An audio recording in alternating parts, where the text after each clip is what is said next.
할렐루야. 여러분 사랑합니다. 사랑합니다. 사랑합니다. 자, 요즘 팔복을 나누는 가운데 지난 시간에는 6번째 복, 마음이 청결한 자의 복에 대한 말씀을 나누었습니다. 오늘은 이어지는 말씀, 그들이 하나님을 볼 것이며 라는 말씀을 나누겠습니다. 사람들은 수많은 과학적인 연구와 고고학 그리고 지질학적인 탐구를 통해서 하나님을 증명해 보고자 했습니다. 하지만 그 모든 노력들은 다 수포로 돌아가게 됐습니다. 왜냐하면 하나님은 그렇게 알 수 있는 분이 아니기 때문입니다. 하나님은 우리와 차원이 다르시고요, 존재하는 방식이 다릅니다. 우리는 시간과 공간의 제약 속에 있습니다. 이 시간 다른 약속을 하면 여기에 못 와게 계시겠지요. 시간이라는 제한을 받기 때문입니다. 오늘 이 자리에 와 계시기 때문에 우리는 다른 장소에 있을 수가 없지요. 장소라는 제약 때문에 그렇습니다. 그러나 하나님은 태초에 천지를 창조하신 분이십니다. 태초라는 말은 시간을 창조하셨다는 말입니다. 태초, 그러니까 시간이 있기 전에 하나님이 계셨습니다. 또한 천지라는 공간을 우리 하나님이 만드셨어요. 하늘과 땅, 이 공간을 하나님이 지으셨습니다. 사실 우리는 그래서 태초를 모릅니다. 천지도 모릅니다. 더 모르는 것은 우리는 하나님을 모릅니다. 왜냐하면 시간과 공간 밖에 계신 하나님을 우리가 어떻게 알겠습니까? 더구나 피조물인 우리가 어떻게 창조주 하나님을 볼 수 있단 말입니까? 불가능한 일이지요. 자, 그런데 오늘 예수님께서 무슨 말씀을 하시느냐 하면 마음이 청결한 자는 하나님을 본다는 것입니다. 우리의 고민은 여기서부터 시작이 됩니다. 자, 오늘도 두 가지 말씀을 나누려고 합니다. 첫 번째입니다. 자, 그러면 도대체 하나님을 본다는 말은 무엇일까? 우리는 어떻게 하나님을 본다는 말일까? 자, 여러분 중에 하나님을 본 분 계십니까? 하나님을 본 분, 하나님을 봤다 하시는 분 손을 한번 들어보세요. 없지요. 그러면 질문을 바꿔서 질문해 보겠습니다. 하나님을 만난 분을 한번 손 들어 보실래요? 오늘 이 자리에 하나님을 만났으니까 다 오셨겠지요. 좀 쉬고 싶을 텐데, 사람도 만나고 싶고 여가도 즐기고 싶을 텐데, 오늘 이 자리에 나오신 분들은 다 하나님을 만나셨기 때문에 오셨겠지요. 우리 중에 하나님을 본 사람은 없는데 하나님을 만난 사람들은 있단 말이죠. 이게 도대체 무슨 말일까요? 여러분, 우리는 예수님을 만났기 때문에 구원을 받았어요. 맞아요? 자, 예수님을 만나서 우리가 구원을 받았기 때문에 우리는 예수님을 통해서 누구를 볼 수 있다는 말이에요? 하나님을 볼 수 있다는 말이에요. 예수님 이런 말씀을 하시니까 빌립이 궁금했습니다. 아버지를 보여주십시오, 하나님을 보여주십시오 라고 물었을 때 예수님께서 이렇게 말씀하시지요.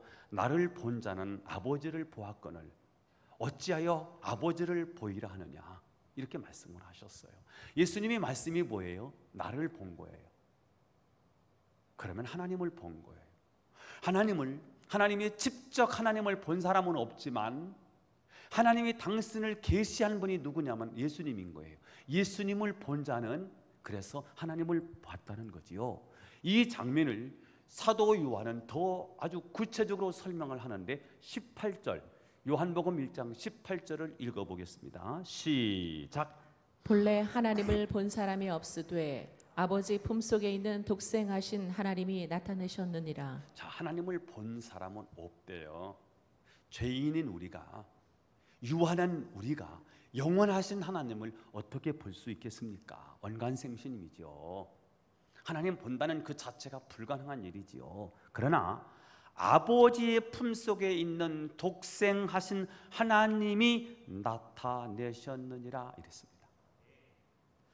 여기서 나타냈다는 말은 그분이 우리에게 계시되었다는 말이에요. 자, 하나님은 당신을 보여주고 싶어요. 그래서 당신을 드러내는데, 당신을 이 세상에서 보여주고 싶은데 그것을 계시라고 말하지요. 이 계시는 일반 계시와 특별 계시가 있습니다. 일반 계시는 그냥 자연 현상을 통해서 하나님의 살아계심을 볼 수 있는 거예요. 들에 핀 들풀 그리고 들꽃을 보면서 이거 누가 갖고 왔나? 갖고 온 사람이 없어요. 그런데 자라서 꽃을 피우네요. 누가 갖고 왔나? 아, 하나님 살아계셔. 우주 만물을 통치하시고 다스리시는 그분이 이거 자라게 하시고 꽃을 피우게 하셨네. 하나님 살아계셔. 이게 자연을 통해서 계시하는 일반 계시예요. 자, 우주 세계는 놀랍지요. 이게 다 돌고 돌아요. 움직이는데 하나도 부딪히지 않아요. 그리고 우주가 움직이고 있네요. 누가 한 거예요? 우주 만물을 창조하시고 다스리시고 통치하시는 그분이 계시네. 누군가가 운행하시는데 그분이 누구시는가? 하나님이시네요. 이게 일반 계시입니다. 그런데 자연 계시를 통해서, 일반 계시를 통해서 하나님을 잘 못 보니까, 하나님이 잘 안 느껴지니까, 우연히 일어난 일이라고 보니까 하나님이 안 되겠다 해서 특별 계시를 주세요. 그 특별 계시가 두 가지가 있는데, 하나는 성경 말씀이고요, 또 하나는 예수 그리스도예요. 그분이 누구란 말이에요? 오늘 성경은 아버지의 품속에 있는 독생하신 하나님이라는 거예요. 아버지의 품속에 계신 독생하신 하나님. 아버지가 계셨네요. 아들이 있네요. 독생하신 아버지. 그분이 누구예요? 하나님이라는 거예요. 그러니까 창조할 때부터 계셨던 아들이네요. 독생자죠. 자, 우리가 하나님을 볼 수는 없습니다. 대신에 그분의 품속에 계신 독생하신 아들이 우리에게 구원자로 오신 거예요. 이것을 더 잘 표현한 장면이 요한복음 1장 14절에 기록되어 있습니다. 읽어보겠습니다. 시작. 말씀이 육신이 되어 우리 가운데 거하시니 우리가 그의 영광을 보니 아버지의 독생자의 영광이요 은혜와 진리가 충만하더라. 자, 우리가 하나님을 알 수 있는 유일한 방법이 있다면 그것은 하나님의 말씀이에요. 그 말씀이 육신이 되어서 이 땅에 오셨어요. 그분이 누구예요? 아버지의 독생자예요. 아버지의 품에 있던 하나님의 독생자라고요. 그분이 말씀을 먼저 말씀하셨어요. 오신다고 했거든요. 그 말씀이 누구예요? 하나님이세요. 그 하나님이 육신을 입고 오셨어요. 어떻게 해요? 100% 하나님, 100% 인간으로 오신 거예요. 여러분, 만약에 인간의 몸을 입지 않고 그냥 하나님이 이 땅에 오셨다면 그분이 십자가에 못 박혀 죽으셨어도요, 우리하고는 상관이 없어요. 그냥 신노름하고 그냥 올라가신 거지요. 그런데 그분이 진짜 우리의 구원자가 되기 위해서는 그분은 참 하나님이면서 참 사람이어야 되는 거예요. 그래서 당신을 계시하는 유일한 방법 가운데 하나가 말씀인데, 말씀이신 그분이 사람의 몸을 입고 이 땅에 오셨어요. 근데 오셔서 우리 가운데 거하셨다고 말씀을 하고 있거든요. 여기서 거하신다는 말은 히브리어로요, 슈케나라고 해요. 샤켄, 슈케나 이렇게 얘기를 해요. 거하신다, 슈케나. 명사로 말하면 샤켄 이렇게 말하거든요. 거하신다. 이 거하신다는 뜻이 무슨 뜻이냐면 천막을 친다는 뜻을 가지고 있어요. 여러분, 천막을 언제 치지요? 이스라엘 백성들이 광야에 있을 때 천막 치래요. 왜요? 그 천막 가운데 내가 너희와 함께하는 것을 보여줄 거다. 그래서 천막을 지어요. 그것을 성막이라고 말하지요. 성막을 짓자마자 구름이 떠올라요. 성막 위에서 구름이 떠오르면서 하나님은 너희와 함께 계시다, 너희와 함께 임한다 하는 것을 보여주세요. 이것을 쉐케나, 이것을 구름이 어떻게 와요? 하나님이 임하시는 모습을 보여주는 현상으로 구름이 떠올라요. 이것을 영광이라고 말해요. 자, 쉐케나라는 말은 히브리어고요. 이것을 헬라어로 바꾸면 독사입니다. 독사는 무슨 뜻이냐면 영광이라는 말이에요. 자, 구약에는 하나님의 영광이 성막 속에, 이스라엘 백성들이 성막 속에 거하시는 하나님, 성막은 이스라엘 백성 중심에 있는 거거든요. 그 속에 하나님이 거하세요. 하나님이 오셔서 그들을 다스리시고 그들 가운데 거하시면서, 그들 가운데 영광으로 거하시면서, 그들 가운데 하나님의 영광으로 임재하시면서 그들을 통치하시고 다스리세요. 이게 임재예요. 하나님이 이스라엘 백성들 가운데 거하시는 방법이었어요. 자, 그런데 14절에 우리가 그 영광을 보니 아버지의 독생자의 영광이요 그랬습니다. 그 영광, 그 슈케나를 예수님 가운데서 본 것입니다. 예수님을 보는 자는 무엇을 보는 것이냐? 하나님의 임재를 보는 거예요. 자, 예수님을 보는 것은 무엇을 보는 것이다? 하나님이 임하시는 것을 보는 거예요. 하나님의 영광을 보는 거예요. 하나님의 샤켄하시는 하나님을 보는 거예요. 즉 예수님을 보는 자마다 하나님의 영광, 샤켄하, 그분의 임재를 받는 것입니다. 그래서 그분 안에서 은혜와 진리가 충만하더라. 그분 안에서, 그분이 이 땅에 사시면서 이스라엘 백성 가운데 예수님을 영접한 사람들 가운데 거하셨잖아요. 임하신 거예요. 그래서 그분 안에서 은혜와 진리가 충만했다.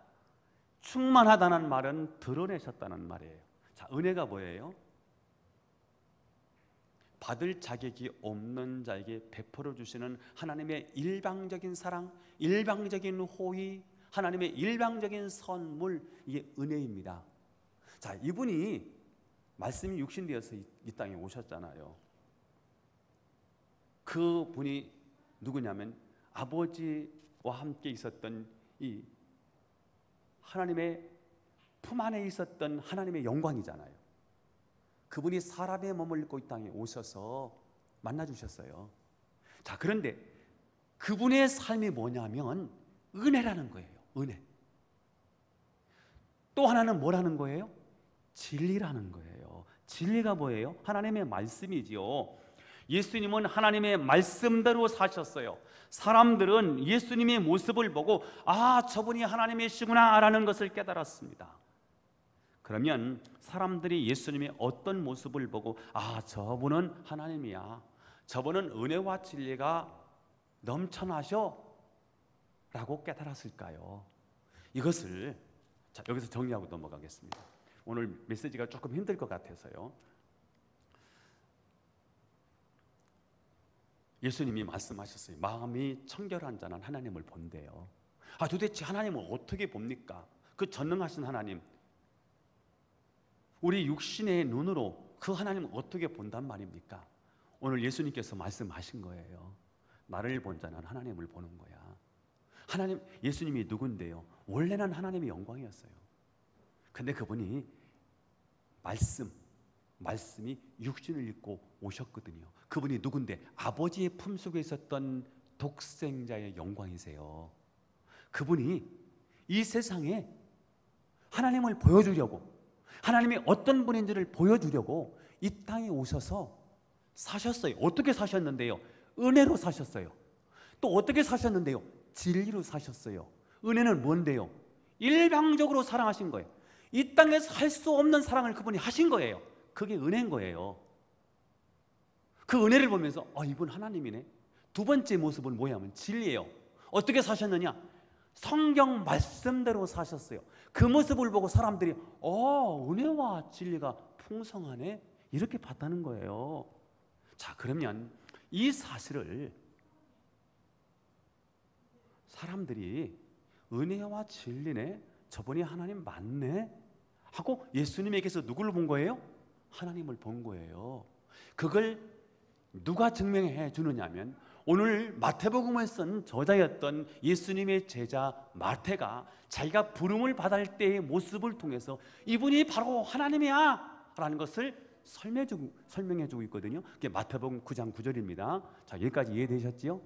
오늘 메시지가 조금 어려울 것 같아서 설명을 좀 많이 합니다. 자, 9장 9절 시작. 예수께서 그곳을 떠나 지나가시다가 마테라 하는 사람이 세관에 앉아 있는 것을 보시고 이르시되 나를 따르라 하시니 일어나 따르니라. 자, 마태는 세무 공무원입니다. 지금 세무 공무원은 아무나 되지 않지요. 세무사 합격을 해야지요. 세무 공무원이 되려고 하면 공부 굉장히 많이 해야지요.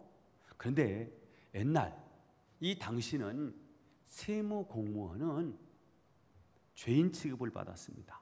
아니, 죄인의 대명사였어요. 창기가 몸을 팔아먹는 사람이라면 세리는 양심을, 마음을 팔아먹는 사람이었어요. 세리는 매국노 소리를 들었고요. 노마의 앞잡이였고요. 동족의 피를 빨아먹는 흡혈귀, 거머리 같은 존재로 취급을 받았습니다. 자, 그런 마태를 보고 예수님이 나를 따라오라는 거예요. 이거는 마태 입장에서는요, 충격적인 일입니다. 누구도 나를 인정하지 않아요. 나를 거들떠보지도 않아요. 사람 취급을 하지 않아요. 그런데 예수님이 마태를 본 거예요. 마태의 마음을 보신 거예요. 마태가 굉장히 괴로운 거예요. 돈은 있는데, 지위는 올라갔는데 동족이 손가락질을 하고 비아냥거리고, 오늘 마태를 보면, 세리를 보면 에이 재수 없다고 말하고 에이 태 하고 침을 받고요. 이런 취급을 받는 마태인데 오늘 모든 사람들이 거들떠보지도 않고 외면하는, 그래서 세상에 왕따를 당하고 소외된 마태가 처음으로 사랑을 받는 거예요. 누구로부터? 그 당시 최고의 인기의 절정을 누리고 있는 위대하신 예수님이 나를 부른 거예요. 굉장히 충격적인 거지요. 감동이 된 거지요. 예수님이 나를 주목하시다니. 아무도 내게 관심이 없는데 나에 대해서 주목하시고 관심을 쏟고 나를 사랑해 주시는 거예요. 내 이름을 불러주시는 거예요. 이 마태가 주님을 자기 집으로 모시고요, 식사 대접을 합니다. 10절 말씀이 나와요. 시작.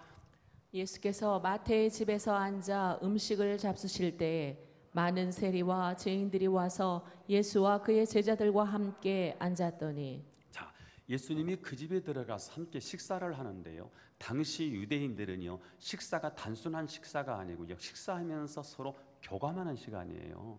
그러면 영적인 이 포지션이 안 맞으면, 영적인 색깔이 안 맞으면 함께 식사를 할 수가 없어요. 주의가 어느 정도 맞아야지. 주의가 안 맞든지, 가난하고 못 살고 배우고 못 배우고 이렇게 차이가 나면 함께 식사를 할 수가 없어요. 자, 그런데 예수님은 그의 집에 들어가셔서 그들과 함께 먹고 마시는 거예요.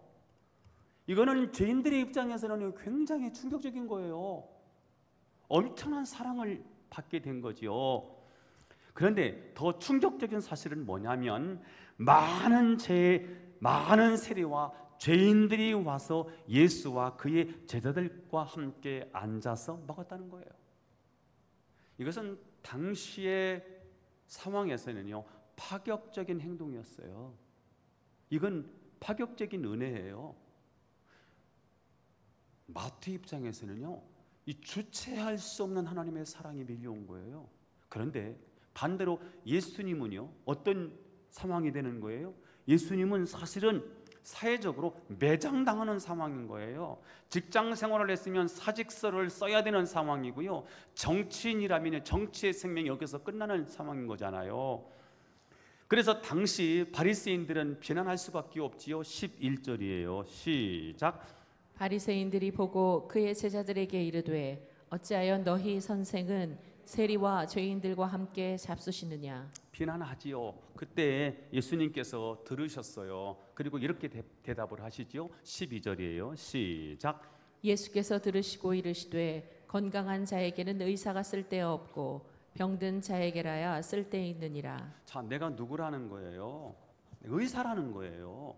예수님이 직업이 의사가 아니에요. 예수님의 아버지 요셉은 목수였거든요. 30년 동안 예수님은 갈릴리에서 아마 목수일을 했을 것 같아요. 그런데 오늘 예수님이 의사라는 거예요. 왜 의사라고 말씀하시는 거지요? 영혼을 치료하는 분이기 때문에요. 영혼을 치료하는 분이 누구예요? 하나님이시지요. 예수님이 지금 무슨 말씀을 하시냐면 내가 하나님이라고 말씀을 하시는 거지요. 자, 이렇게 행하시는 근거가 뭐냐면 하나님의 말씀이라는 거예요. 예수님이 이렇게 사랑을 베풀고 사람들이 손가락질을 해도요 비난받을 일을 하고 있음에도 불구하고 이렇게 하는 행동의 근거가 뭐냐? 그건 하나님의 말씀이라는 거예요. 이게 13절에 기록되어 있어요. 읽어보겠습니다. 시작. 너희는 가서 내가 긍휼을 원하고 제사를 원하지 아니하노라 하신 뜻이 무엇인지 배우라. 나는 의인을 부르러 온 것이 아니요 죄인을 부르러 왔노라 하시니라. 자, 너희 성경부터 새로 배우라는 거예요. 성경에 의하면 하나님이 긍휼을 원하고 제사를 원하지 않는다고 하셨어. 그 뜻부터 다시 배워. 나는 의인을 부르러 온 것이 아니고 죄인을 부르러 왔어 라고 말씀하시는 거예요. 자, 그러니까 예수님이 하신 일이 뭐냐? 당시 사람으로서는 할 수 없는 파격적인 일을 하셨어요. 그게 뭔데요? 은혜 베푼 거예요. 사랑을 베푼 거예요.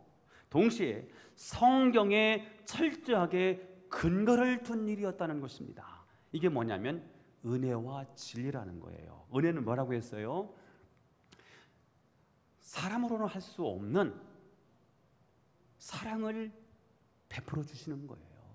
죄인을 사랑하고요, 세리를 사랑할 수 있는 너무나도 큰 은혜를 보여주셨고요. 동시에 진리예요. 진리가 뭐라고 했지요? 하나님의 말씀이에요. 호세아서 6장 6절에 뭐라고 써 있는지 봐. 뭐라고 써 있지요? 이 얘기를 하신 거예요. 예수님이 이거 내가 이렇게 은혜를 베푼 건 이거 진리를 실천한 거야. 하나님의 말씀에 근거한 거야. 호세아서 6장 6절을 봐. 시작. 나는 인애를 원하고 제사를 원하지 아니하며 번제보다 하나님을 아는 것을 원하노라. 아멘. 이게 구약 성경에 그렇게 되어 있다는 거예요. 자, 사람들은 주님을 보고 감동했는데 어떤 모습을 보고 사람들이 예수님에게 감동을 했을까요? 말도 안 되는 파격적인 은혜요. 모두를 끌어안을 수 있는 사랑이요. 이게 은혜입니다. 또 말씀대로 살아가는 예수님의 모습을 보고 아, 저분은 하나님이시구나 라는 것을 보게 되었다는 것입니다. 그렇습니다. 우리는 어떻게 하나님을 볼 수 있을까요? 예수님의 은혜와 진리를 통해서 하나님을 볼 수 있다는 거예요. 아멘이신가요? 여기까지 이해되셨지요? 정리하고 넘어가 봅시다. 마음이 청결한 자는 하나님을 본대요. 아니, 어떻게 하나님을 볼 수 있습니까? 예수님이 나를 본 자는 하나님을 본 거래요. 예수님이 이 땅에서 뭘 보여주셨냐면 하나님을 보여주신 거예요. 그분이 누군데? 본래는 하나님을 본 사람이 없어요. 그런데 아버지의 품속에 있었던 독생자의 하나님이세요. 이분이 말씀이 육신이 되어서 우리 가운데 오셨어요. 100% 하나님, 100% 인간으로 오셨다고요. 오셔서 우리 가운데 거하셨어요. 그걸 뭐라고 말하느냐? 그것을 쉐케나, 하나님의 영광, 하나님이 오신 거예요. 하나님의 모습을, 그분의 영광이잖아요. 그 영광을 보여주셨어요. 어떻게 해요? 두 가지를 통해서. 하나는 뭐고요? 은혜고, 은혜가 뭐예요? 인간이 할 수 없는 거예요. 엄청난 은혜와 하나님의 사랑을 보여주신 거예요. 어떻게 함으로? 당신을 희생하심으로. 은혜의 최고의 자리는 어딜까요? 십자가이겠지요. 당신을 희생하면서 하나님의 어마어마한 측량할 수 없는 사랑을 보여주셨어요.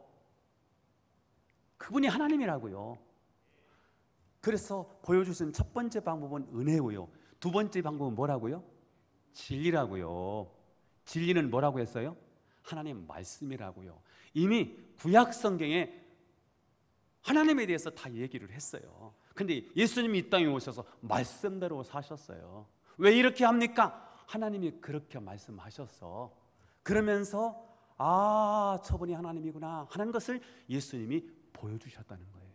자, 두 번째 얘기를 하겠습니다. 그렇다면 우리는 어떻게 살아야 할까? 우리도 예수님처럼 은혜와 진리로 살아야 할 줄로 믿습니다. 자, 우리도 말도 안 되는 사랑, 또한 말씀대로 사는 삶을 살아야 하는데, 그렇게 살지 못하는 이유가 뭘까요? 그것은 세상에 대해서는 굉장히 민감하면서 하나님의 말씀에 대해서는 굉장히 둔감해졌기 때문이에요. 진짜 하나님을 만난 사람들은 하나님을 봐요. 누구를 통해서? 예수님을 통해서. 그러면 어떻게 사느냐? 예수님처럼 은혜와 진리로 살아요. 그런데 우리에게서 은혜와 진리가 나타나지 않는 이유는 뭐예요? 너무 둔감해져서요. 그래서 우리에게서 그리스도의 향기가 드러나지 않아. 우리에게서 예수님의 냄새가 나지를 않아. 그러면 초대교회는 어땠을까요? 처음 기독교는 어땠을까요?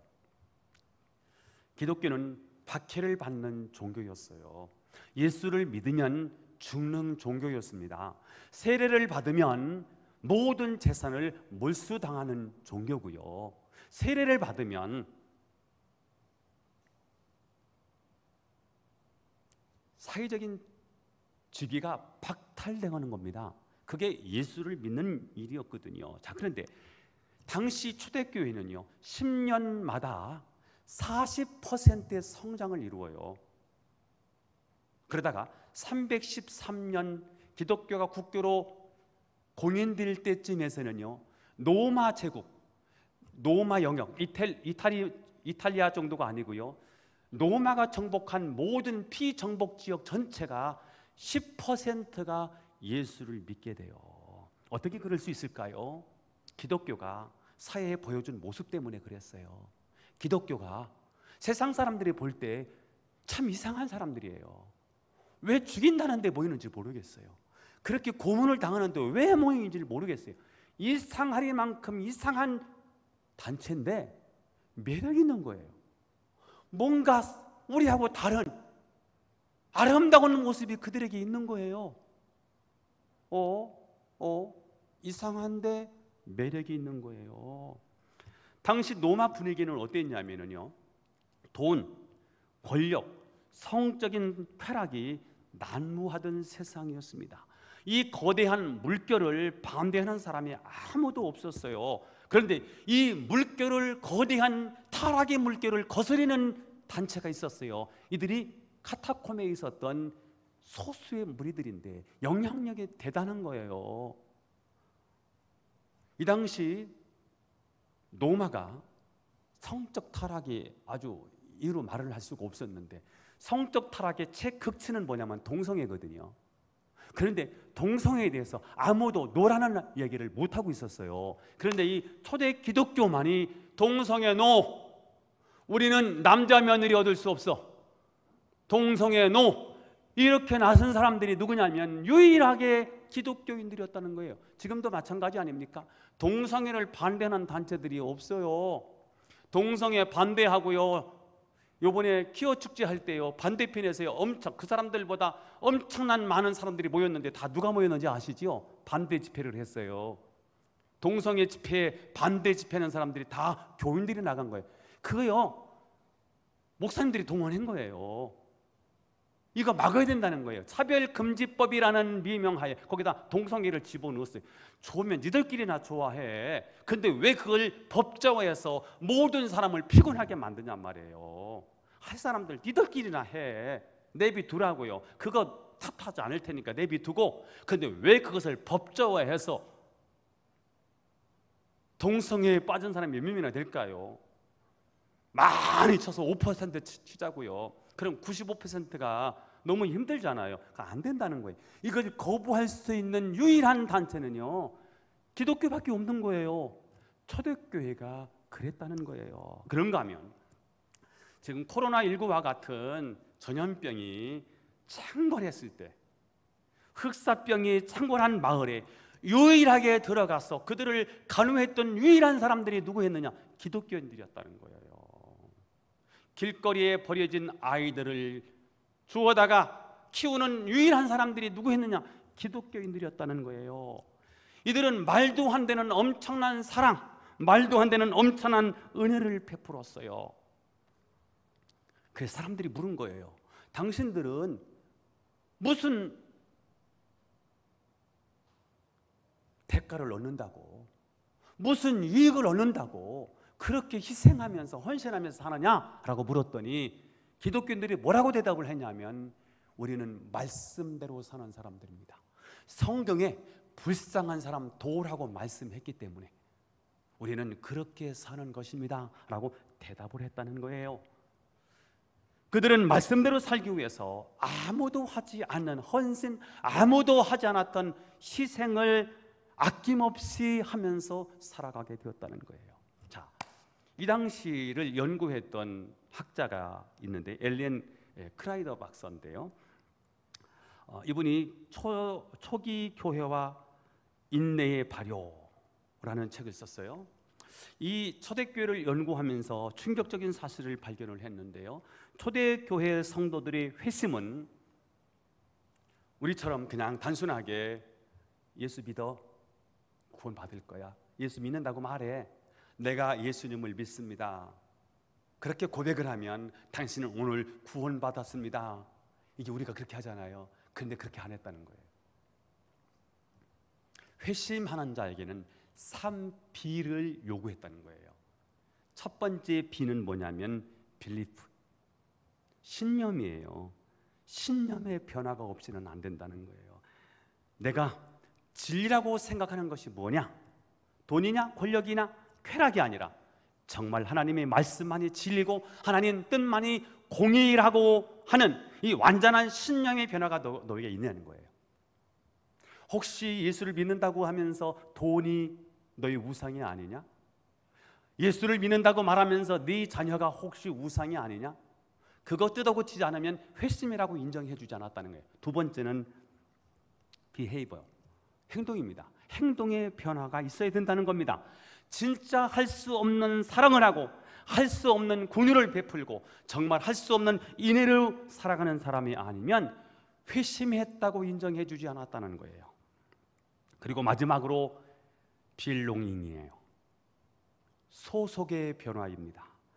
그가 예전에 어울리던 자와 어울리고 술과 쾌락을 즐기던 사람과 함께 살면 회심으로 인정해 주지 않았다는 거예요. 아무리 말을 번드르하게 잘하고 아무리 겉모습이 그럴듯하게 보여도 그 사람이 소속되어 있는 공동체가 어떤 공동체인가, 이전에 죄악을 행하던 세상 모습을 떠나지 않는 한 그 사람을 회심으로 인정해 주지 않았다는 거예요.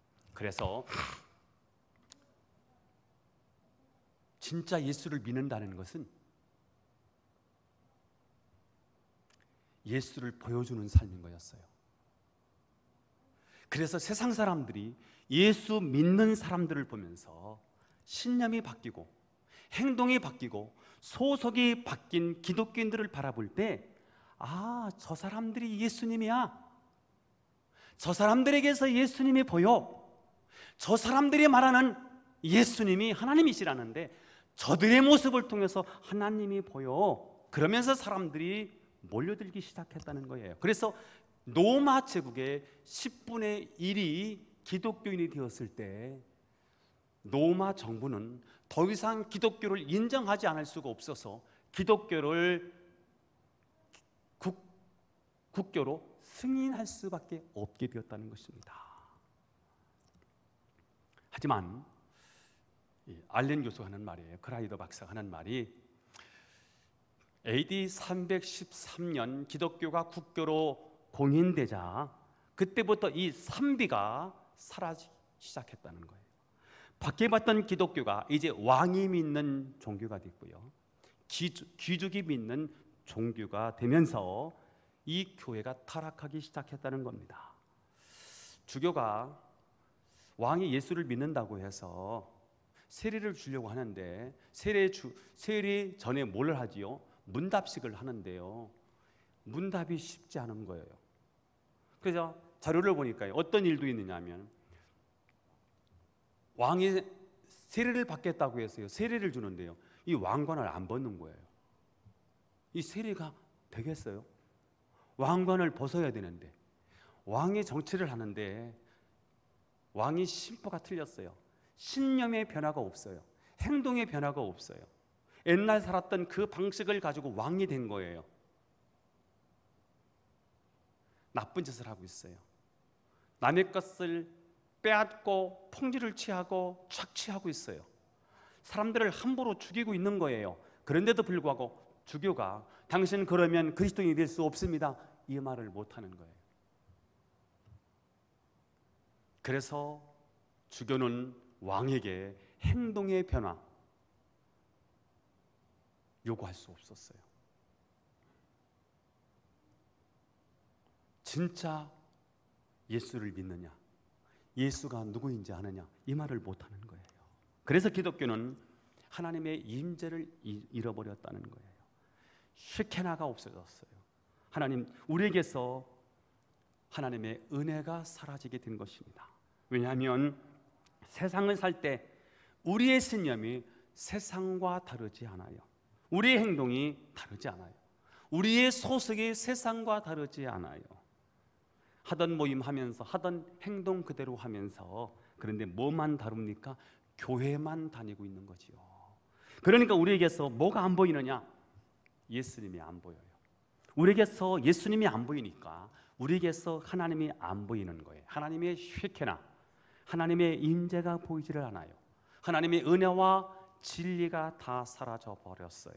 누구 때문에요? 우리 때문에요. 기독교 모 일간지에 북한 지하교회에서 믿음 생활을 하다가 탈북한 한 여성의 말이 소개되었습니다. 그분이 이렇게 말한 것을 기자가 그대로 받아 적었어요. 북한에서는 하루도 성령의 임재를 느끼지 않는 날이 없었습니다. 예배 드리다가 들키면 사형당하는 그곳에서 만약 하나님의 임재가 없었다면, 하나님의 함께 하심이 없었다면 동토마 같은 그곳에서 도저히 믿음을 지켜나갈 수 없었을 것입니다. 그러나 막상 종교의 자유를 찾아서 대한민국에 와 보니 북한에서 역사하시는 성령의 역사, 생생한 하나님의 임재를 체험하기가 쉽지 않았습니다. 저는 대한민국에 와서 이 사실이 너무 고통스럽습니다. 저는 이 자매의 이야기를 읽으면서 참 목사로서 굉장히 부끄러웠습니다.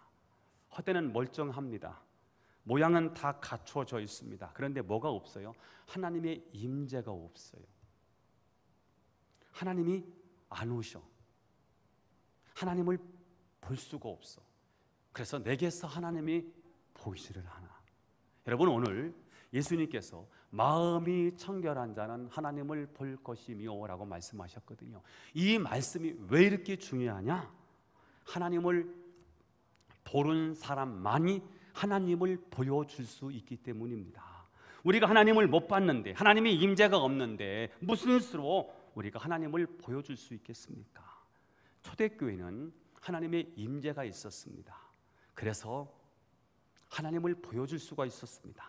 수많은 사람들이 예수 믿는 사람들을 향하여 저 사람들의 신념이 오라, 저 사람들의 행동이 오라, 저 사람들이 소속해 있는 저 공동체가 오라, 저 교회가 오라, 우리도 저 교회 가야 되겠어 라고 감동을 주었습니다. 그런데 여러분, 오늘 우리의 기독교는, 우리의 교회는 어떻습니까? 오늘날 세상 사람들은 우리를 보고 뭐라고 말을 할까요?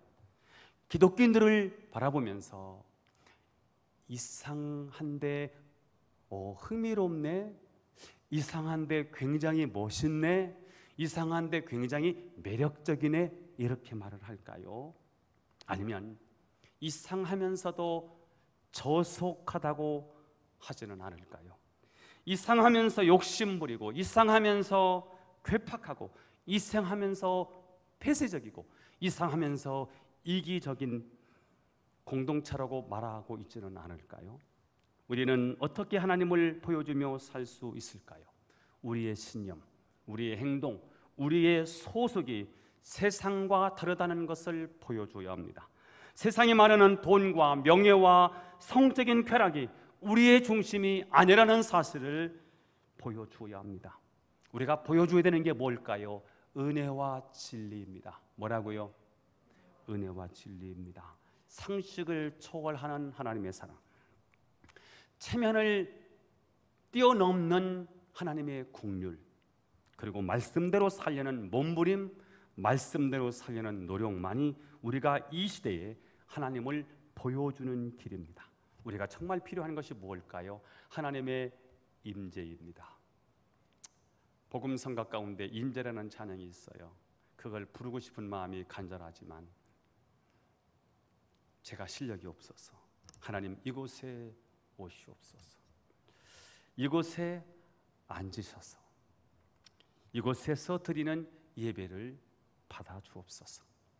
여러분, 우리의 삶 가운데 하나님의 영광을 보여주시고 하나님이 나타내 주실 것을 기대하면서 매일 믿음으로 승리하는 저와 여러분이 될 수 있기를 예수님의 이름으로 축원합니다.